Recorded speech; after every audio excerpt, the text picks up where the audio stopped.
야, 카피해가 달아주냐? 알바 어디 갔나?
아까도 말씀드렸는데 이건 하여튼 저희가 콘크리트라는 거는 다 마찬가지라 그랬어요. 그래서 대제목 1번이 만약에 자기응력 공물이다. 그럼 자기응력 공물의 개념 및 적용성 문제점 이렇게 나가는 거예요. 그래서 정수장 우리가 책에 보시면 뭐라고 하냐 그냥 정수장, 수영장 이런 수조 구조물의 공구리를 우리가 수밀 공구리라고 한다는 얘기입니다. 예, 수밀 공구리. 워터타이트 공구리라 그래요. 그래서 문제점 뭐냐면은 철근 부식이 문제가 돼요. 그 다음에 내구성 저하, 누수가 되면은 철근이 부식이 된다 그랬죠. 그래서 열화가 촉진된다 이런 얘기입니다. 누수로 인해서. 그러면요, 여러분들 쓰실 때 누수로 인해서 그 다음에 이렇게 표시할 수가 있어요. 그러면 서론란에서 뭔가가 확실하게 이제 적어야 됩니다. 그래서 누수가 여기서 콜드 조인트가 생기면요, 글로 누수가 되는 거야. 예, 근데 콜드 조인트가 최고로 문제가 되고요. 이렇게 가고 그 다음에 여기에서 지난번에 이게 시험지가 났었는데 내가 여러분한테 판서를 해줬었는데요. 이거를 안 고치는 거야. 노트 만들어 놓은 거고 내가 알거든요. 균열부가 있어요. 이 균열부가 뭐냐면요, 건조 수축 균열이라는 게 있죠. 그 다음에 온도 균열이라는 게 있어요. 그 다음에 염중-알동황에 의해서 균열이라는 거 아니야. 그래서 염중-알동황 이렇게 돼 있어요. 그죠? 그럼 내가 지금 여기 쓸 자리가 없어서 여기다 썼는데 이 균열부 그러면 여기다 옆에다 이렇게 뜩 해놓고 옆구리가 비어 있습니다. 그러면 여러분들이 건조수축 균열, 염해 중성화, 그 다음에 알카리 굴제 반응, 그 다음에 동해, 그 다음에 황산염 이래가지고 여기다 옆에다 이렇게 이거에 의한 균열 이렇게 쓸 수가 있어요. 시험장에서. 그죠? 이건 답안지 쓰는 요령입니다. 그러면요, 이 누수의 원인이 되는 결함부에 대한 이 내용이 여러분들이 최소한 10점 이상 줘요. 채점자가 100점을 매길 때 여기다가 10점 아니면 15점 줍니다. 그 다음에 여기에다가 보통 2점 내지 3점을 줘요. 그 다음에 요 나머지 기타 대책에 대해서 기술하시오. 이 부분에 대해서 대책이 말이죠. 여기서부터인데 대책이 이 이하 대제목 3번 여기에다가 10점 내지 15점 주는 거예요. 사람마다 틀립니다 이거는. 그 다음에 결론에다가 이제 점수를 주는 거예요. 근데 누수의 원인이 되는 표면 결함부에 대해서 기술하고 그런데 이걸 갖다가 대단소리가 나가서 쓰면 이상한 거예요. 그래서 이 문제를 이렇게 낸 사람은요, 이 책을 보고 낸 거예요. 여러분 특강 교재 속에 있습니다. 그러면 이런 말들이 최소한도 이 정도 안 튀어나오잖아요. 네, 그러면 점수를 안 줘. 그러니까 이런 키워드가 누수의 원인이 되는 결함부의 종류입니다, 이게. 그렇죠? 예. 빡세게 보셔야 되거든요. 그래서 이 균열부 얘기할 때 옆에다 딱. 그래서 균열 폭이 0.6mm가 되면요, 어마어마하게 누수가 되는 거예요. 유인물에 정확한 그림이 있으니까 그 그림을 유인물 보고 빡세게 그리시면 되고요. 그 다음에 여기다 내가 그러면 물 시멘트비가 크면요, 물이 많이 새는 거예요. 네? 그렇죠? 물의 양이 많으면 많이 새는 겁니다. 왜 그러냐? 공국이 많거든요. 그래서 이런 그림을 최소한도 여러분들이 많이 그리셔야 돼요. 근데 다른 게 아니고 이동화 실제 711쪽 있잖아. 그걸 4분의 1 쪼가리로 해서 부실 수 있게. 이어치기부. 이어치기는 안 하는 게 좋습니다. 근데 코올드 조인트 부에서 엄청나게 쓴다 그랬죠. 예, 코올드 조인트 부에 이게 물길이 되는 거예요. 이게 물길이. 예. 그래서 콜드 조인트는 아까 내가 여러분들한테 이렇게 그려서 설명했죠. 이게 콜드 조인트가 이렇게 돼 있어요. 이렇게. 아예 이렇게 해놓는 거예요. 여기 이렇게 그림을. 그래서 이게 먼저 친 공물이고요. 먼저 친 공물이고, 요게 나중 친 공물이에요. 그래서 요 자리가 요게 콜드 조인트부라고. 요걸 갖다 우리가 타설 지연으로 인해서 생긴 불연성면입니다. 불연성면. 네? 어떤 사람이 학원에서 강의할 때 콜드 조인트는 줄눈의 종류 중에서 하나다 이러는 사람이 있어요. 예기치 않게 발생한 불연성면, 이 불연성면을 영어로 얘기하면 틈새다는 얘기예요. 네, 틈새. 이걸 갖다 우리 조인트라 해요. 조인트. 원래 조인트란 말의 뜻이 갈라진 틈이라는 얘기거든요. 그래서 요렇게 있어요, 물이. 그리고 여기 물로 쏙 들어가. 이러면 조지는 거예요, 이게. 네? 큰일 나는 겁니다, 아주. 네, 그래서 정수장에 있는 물이 밖으로 나가든지 어쨌든 간에 이게 물의 통로가 되는 거야. 이럴 때 이제 고팽창 지수판을 설치한다. 제가 늘 얘기하잖아요. 그 다음에 간격제 있어요. 이걸로 다 물이 살 수가 있습니다. 간격제. 스페이스 되는 거 있죠. 그 다음에 줄눈부. 이럴 때도 시공이음부. 네? 그 다음에 신축이음부. 요로 누수가 된다 이거야. 그 다음에 균열발 줄눈, 요로는 물이 잘 안 되지. 예. 그래서 여기에서 줄눈부에서 누수가 되는 거야, 누수. 요로. 방수공 시공 불량이다. 딱 오는 거예요. 근데 곰보 자리가 많으면 안 되잖아, 그지? 예. 자갈이 오르르 모이는 걸 얘기하는 거 아니야. 이 곰보가 곰보가 영어로 하니콤이라고 그러는데요. 요게 용어 설명에 나왔었죠, 지난번에. 곰보! 이래가지고. 아무 소리도 안 하고. 근데 브리딩 레이턴스. 여러분들 브리딩 레이턴스, 어떤 사람은 이게 이해를 못하는 사람이 있는데요. 브리딩이라는 건 뭐냐면은 공물이 타설 할 때 스라브가 이렇게 있으면요.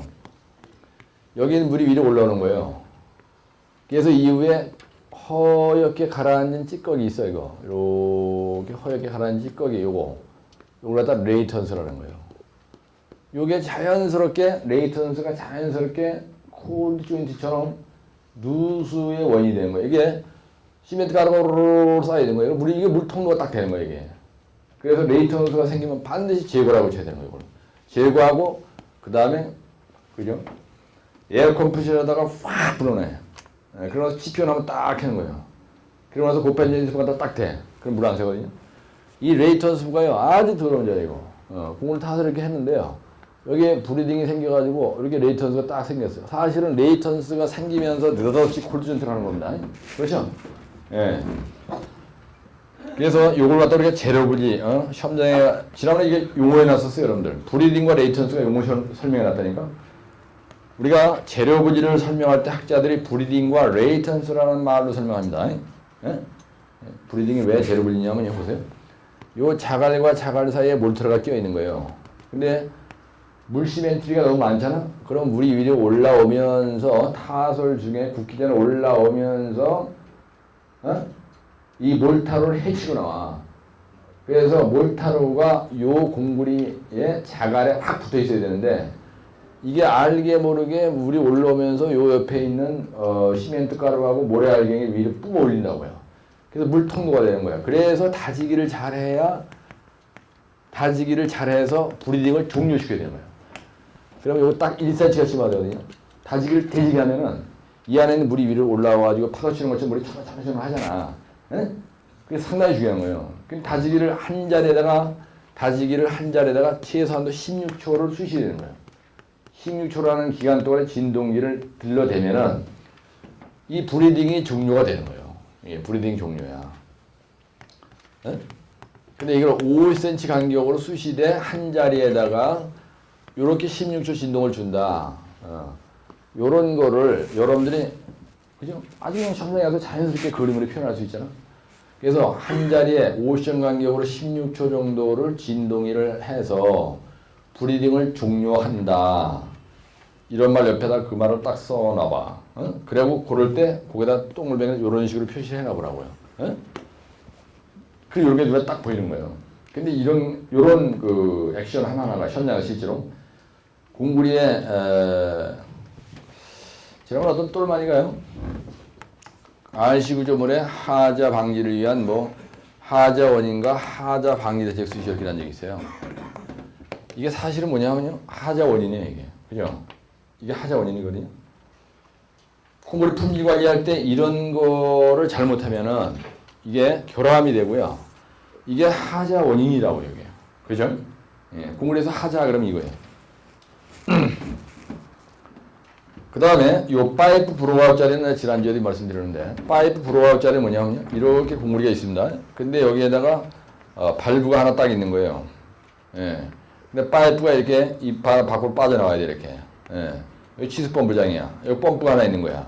그래서 이렇게 해서 이게 치수 펌프장에서 이게 워터 타워로 가야 되는데 이 벽체 공구리 타설하기 전에 여기다가 파이프를 갖다 심는다고요. 예? 그러고 나서 공구리를 들어붙거든요. 그래서 이 파이프가 벽체로 빠져나간 자리를 파이프 브로아웃 자리라고 하는데 요럴 때 여기에다가 나선형으로 이렇게 고팽창 시스판을 감는 거예요. 예, 고팽창 시스판 반드시 감아야 됩니다. 안 그러면은 무슨 문제가 생기냐면요. 여기에 물이 들어와서 이게 물길이 되는 거예요, 이게. 그죠? 요거는 강제고요. 그 다음에 공구리야. 그 접속 부분이 무조건 물색이 되어 있어요. 예, 그런 자리에다가 고팽창 시스판을 처음부터 끝까지 확실하게 감아줘. 그러면 이렇게 해서 철근이 이렇게 있거든요. 예, 그러면 요 처음부터 끝까지 딱 그냥 물만 닿으면 그냥 그대로 불어터져서 물 못 들어가게.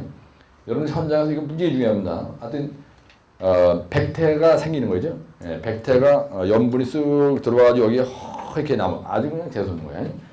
그래서 이 파이프 브로아웃 자리이고 벽체에다가 파이프가 빠져나온 자리 이런 얘기입니다.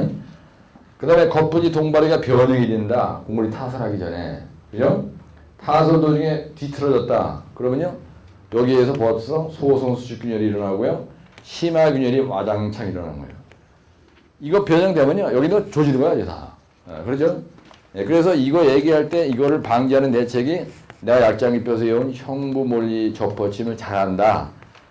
형부몰리 접퍼침, 기타의 청방 모비 발매, 청방 모비 발매. 이게 거푸지 동발이 검상목이에요. 예, 형상, 거푸집의 부풀어 오름, 그 다음에 몰타루가 새어나옴, 이거 새어나옴이죠. 그 다음에 이음부, 접속부, 누스해지는 거, 이거 접속부가 누스해지는 거. 허용치 발행이 있어요. 동바리가 허용치 발행이 있습니다. 근데 지주, 그 다음에 폰타이 볼트, 타이는 폰타이 볼트, 그죠? 지타이 청방 모의 발매, 청소, 박리제 도포, 그 다음에 못따기, 가장자리 못따기 하죠? 예, 모비 발매, 비계, 그 다음에 발판, 이거 발판 잘해야 된다. 지하 매설은 잘해야 된다. 이 얘기예요. 그래서 요 얘기를 써놓고 설명할 필요 없이 옆에다 쫙 빼서 이걸 갖다가 쭉 나열해놔. 옆으로 빈 게 탁 채워지는 거예요.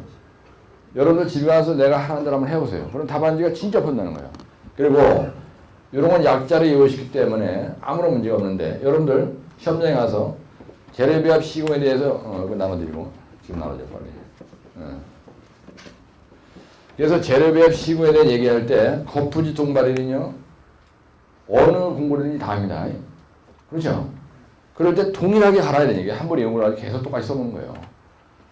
그 다음에 이제 여기서부터 재료 배합 시공 관리에 대해서 이제 나가는 거야. 그럼 재료는 WC, SG 혼지라 그랬죠? 여기 저발열 시멘트가 뭐가 있냐면요. 중용열 포트란트 시멘트가 있습니다. 예, 그 다음에 고로 슬래그 미분말 혼합 시멘트가 있어요. 미분말 혼합 시멘트가 있고, 그 다음에 프라이 시멘트가 있고요. 그 다음에 아루미나 시멘트가 있고요.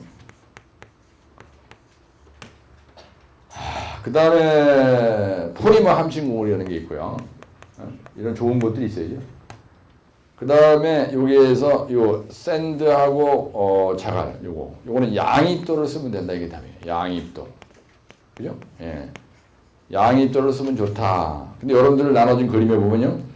이게 보통 골재인데 이 보통 골재인 경우에는 염분이나 이런 거와 간통이 안 돼요. CO2 가스가 비간통된다 이런 얘기입니다. 간통이 안 돼. 근데 이게 만약에 예를 들어서요. 그 그림이 있습니다. 이게 경량골재야. 제주도의 하루방이야. 그럼 CO2 가스가 간통이 되는 거예요. 조지는 거예요, 이거요. 그래서 중요한 구조물에서는 절대로 경량골재를 쓰면 안 된다는 얘기입니다. 예, 경량골재를 쓰는 경우에는 이게 관통된다 이런 얘기야. 이 그림은 지금 내 유인물 또 나눠주고 있어요. 집에 가서 그걸 보고 정확히 연습을 하시면 되는 거고. 그 다음에 혼화 재료는 수미를 요하는 구조물이기 때문에 방수를 하고 요거 방수제를 써야 됩니다. 방수제. 혼화 재료 중에서 방수제, 고성능 A 감수제 정도 쓰고 그 다음에 이런 데서 팽창제 쓰면 좋겠죠. 아까 예, 팽창제를 쓰면 건조 수축 보상물이 된다. 프라이 애쉬를 써도 끝내준다 그랬죠. 예, 요렇게 쓰는 거예요. 이렇게. 따라서 프라이 애쉬, 팽창제, 방수제. 만약에 이게 서중국물이다. 그러면 지연제가 들어가야 되고요. 이게 수중국물이다. 그러면 수중국물에서 혼화제가 들어가야 되고 한중국물이다. 그러면 축진제가 들어가야 되고 그죠? 쉽잖아. 얼마나 쉬워요. 그 다음에 일반 곡물에서 수밀곡물에 보통 25mm이 골재습니다. 그 다음에 스럼프를 8전으로 해요. 여러분들. 하수처리랑 곡물이 타설을 할 때 8전으로 해요. 그러죠? 매너 곡물이 실 때 12전 합니다. 그죠? 예, 그 다음에 고성능 곡물이 할 때 이 스럼프 프로치를 얼마로 한다 그러냐면 65전 플러스 마이너스 2전으로 한다 그랬어요. 예, 공기량은 거의 4 내지 6%예요. 물시멘트비는 무조건 55% 이하로 해야 돼요. 그냥. 예, 고성능 곡물이다. 고내구다. 고강도다. 몇 프로 그랬어요? 35%. 그죠? 예. 잘 모르면요.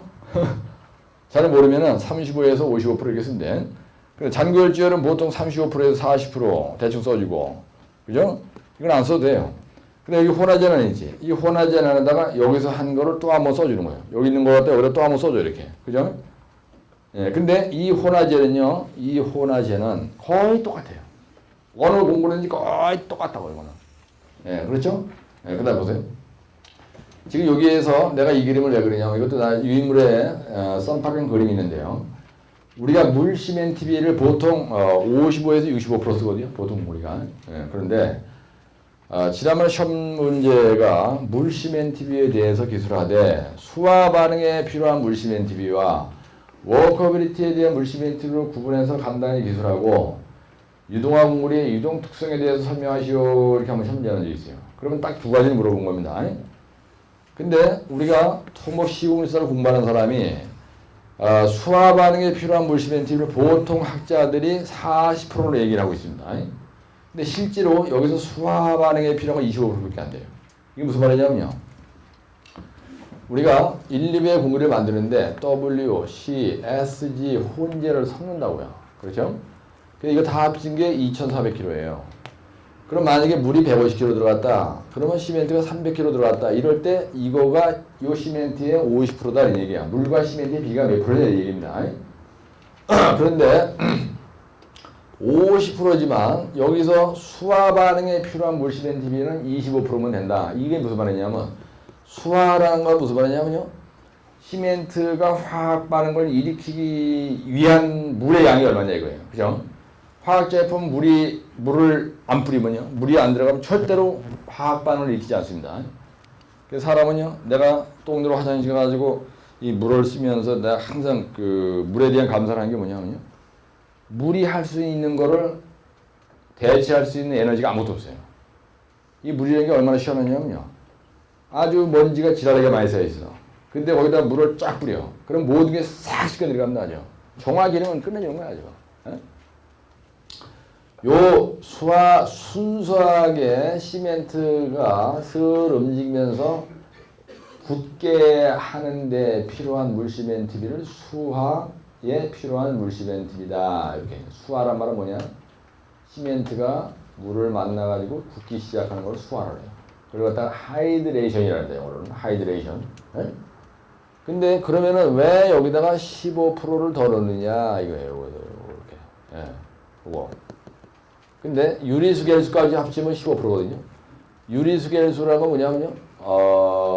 떠돌아다니는 물 얘기하는 거야.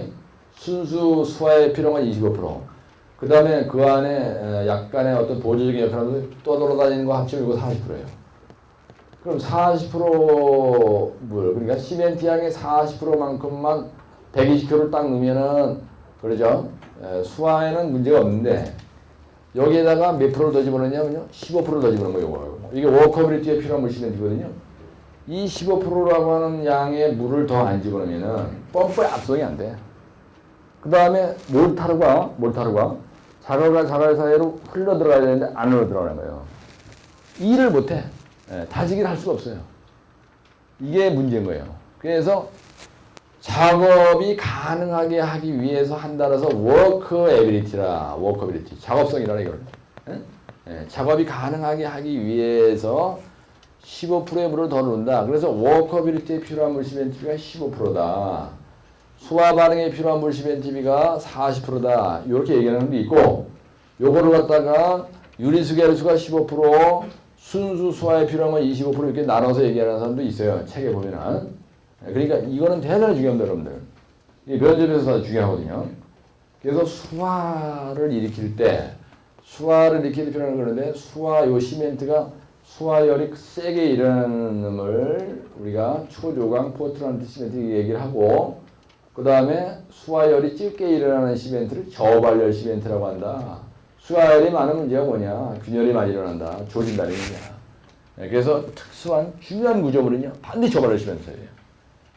방파제 케이스 만들 때, 암벽 케이스 만들 때 전부 다 저발열 시멘트 써야 됩니다. 양생은 무조건 뭘로 한다면서요? 증기양생은. 그래서 보세요. 그래서 여기 보면요, 공기량이 많아. 그럼 내역성 지수가 커지는 거예요. 내역성이 좋아진다는 얘기입니다. 그 다음에 물 시멘트비가 크면은 A제를 썼을 경우에는 그래도 내역성 지수가 큰데, 여기서 난이란 말은 무슨 말이냐면요, A제를 안 쓴 곡물을 난 A 곡물이라 그래.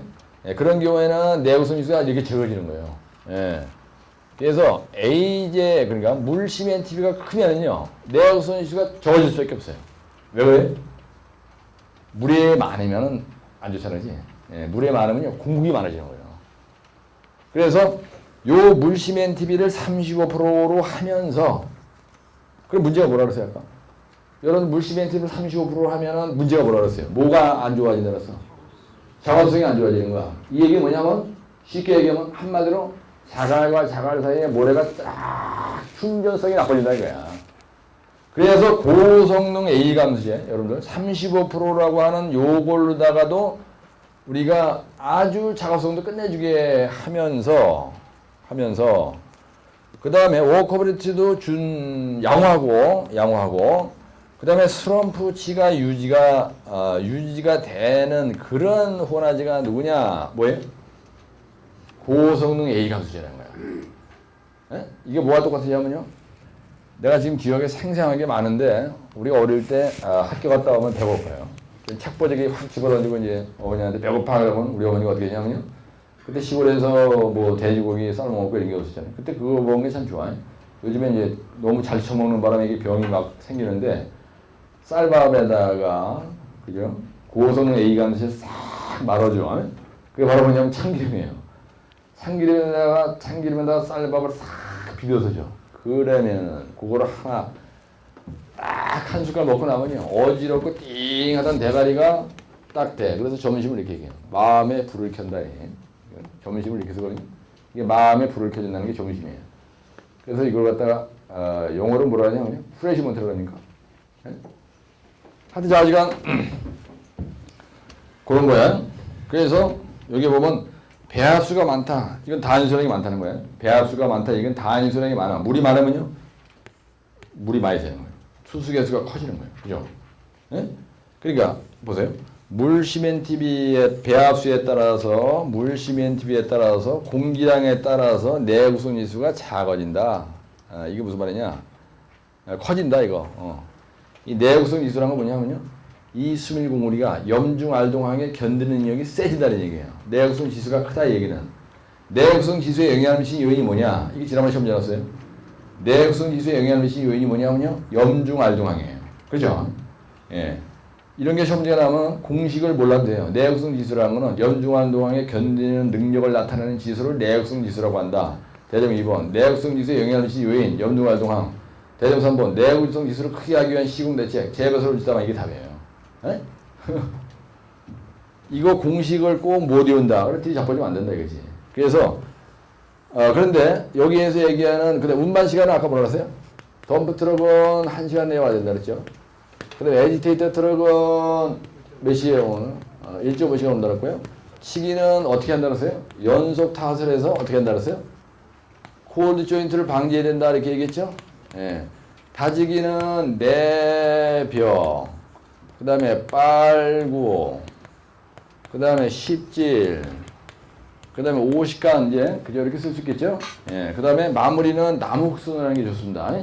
예. 나무 흑선을 하신다고 쓰고 양생은 수빈 양생과 그죠? 예. 수빈 양생과 그 다음에 피망 양생과 증기 양생과 그 다음에 전기 양생과 스핑전 고정 그 다음에 프리파이프 이게 있다는 습니다 가단 이렇게 있다는 습니다 그래서 증기 양생 그 다음에 전기 양생 고주파 양생 고주파 열을 쏘이는 거예요. 전기 양생은요 전기 열을 쏘이는 겁니다. 이거 설명을 그렇게 하면 되는 거야. 그 다음에 고주파로 쏘이는 거고 이건 적외선으로 쏘이는 거예요. 그래서 이런 걸 갖다 가열 양생이라 그래. 이거 한중에서 하는 겁니다. 한중에서. 그 다음에 이걸 가열 양생이라 하고요. 이걸 단열 양생이라 그래. 요것도 그죠? 가열 양생이에요. 그래서 전고적 가단 요거는 주로 한중에서 하고요. 프리쿨링과 파이프 쿨링은 어디서 하는 거예요? 예, 매스 공구리에서 하는 거야. 근데 프리쿨링과 파이프 그러니까 여기에서는요. 수변 양생과 수밀 공구리 정수장에서는 요 수변 양생하고 그 다음에 요걸 동시에 같이 하는 거예요. 무슨 말인지 아시죠? 서중에서도 수변 양생과 피망 양생과 요거를 같이 합니다. 한중에서는 증기 양생과 증전 고적 가단을 같이 하는 거예요. 그래서 이걸 갖다 우리가 뭐냐 특수 환경 조건에서 양생이다 그래. 그래서 서한 매스를 구분한다 이거야. 매스에서는 수변 양생과 냉각법을 하고 한중에서는 증전 고적 가단을 하고 서중에서는 습히 냉을 하고 이렇게 하는 거예요. 그래서 특수물이 그 ACI 시방서 보면요. 특수환경 조건에서 양생을 서한 매스로 구분한다 이거야. 네? 우선은 아시죠? 스픽용 고죠. 프리파이프 가단. 양생 공포의 종류는 이게 다예요. 스픽용 고죠 프리파이프 가단인데 정수장 그러면 수빈 양생과 요거를 쓰고 만약에 한중물이 현재났다. 그러면 증전 고적 가단을 쓰고 매스가 났다. 그러면 요 프리쿨링 파이프 쿨링 요거 쓰면 되고 네? 쇼크레트가 났다. 기타 사거리 수민 양상이라고 쓰면 되는 거예요. 근데 아까 얘기했죠. 고성능 공구리 증기양성 고성능 따라 고성능 고강도 고내고 염중활동화에 대한 고답 쓸 때 그렇죠? 우리가 증기양생 한다 그랬죠. 증기양생. 네? 그 다음에 항만에서 케이슨 제작 진수 운반 걸치 쓰시오. 침매 터널이 났다. 증기양생 하는 거예요. 그래서 침매 터널을 만들 때, 침매 터널의 함체 180m를 만들 때, 제작 얘기할 때, 따라 재배, 고동줄철, 운치다마형 얘기를 0.5페이지 쓸 수 있어요. 여러분들이. 그죠? 그럴 때, 여러분들이 요렇게 하는 거예요. 여기 나와 있는 시멘트는 조발열 시멘트 써야 됩니다. PC 제품 만드는 건, 혼화젤은요, 요걸 쓰는 거예요. 요거. 그 다음에 양생은 증기양생 하는 거예요. 양생은. 그 다음에 이거는 똑같아요. 그렇죠? 똑같죠? 그죠? 이걸 갖다 공통이라고 하는 거예요, 이거를. 대제목 3번을 공통이라고 얘기하는 거야, 이거를. 예. 시험장에 가는데 어떤 놈이 이걸 연락해 오세요, 여러분들이. 근데 표면결함의 종류를 나열하고 방위대처 기술을 잘나죠. 그럴 때 이렇게 쓰면 끝내주는 거야. 이게 바로 표면결함에 대한 대책이에요. 이거 대제목 2번과 3번이. 용어에 날 수도 있어요, 이게. 그죠? 네? 그래서 이게 중요하다 이거야. 표면 결함이 잘 납니다 문제가. 이게 여러분들 보세요. 여기서 콜드 조인트 방지하려면 이게 콜드 조인트가 용어해놨어. 그럼 별도로 외울 필요 없는 거예요. 콜드 조인트가 정의가 뭐냐? 따라 타설 지연으로 생긴 불연성면을 콜드 조인트라고 하면 대점 2번. 콜드 조인트 원인이 뭐예요? 타설 지연이에요. 레미클 운반 시간이 지연이에요. 그렇죠? 대장성은 콜드 조인트 방지대책이 뭐예요? 예, 연속 타설한다고 쓰는 게 답이야. 이거 어디 갔어 이거? 이거 다지기 쓰는 게 답이야 이게. 레미클 운반 시간 준수해야 되잖아, 그렇지? 그럼 레미클 운치 다마형이 답이라니까 이게. 운치 다가 답이에요. 요게. 요거가 답이야.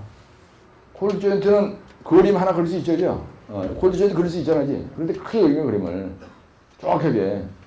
그래서 이거를 제대로 외우려면은 여러분들이 제대로 외우려면요 공부를 할 게 없는 거야. 그런데 채점 매기님이 대가리가 쥐가 안 나게 하려면은 이런 특이한 그림을 그려야 된다는 얘기지, 내 얘기는. 이 그림. 그래서 내가 자꾸 나눠준 거 이 그림은. 하여튼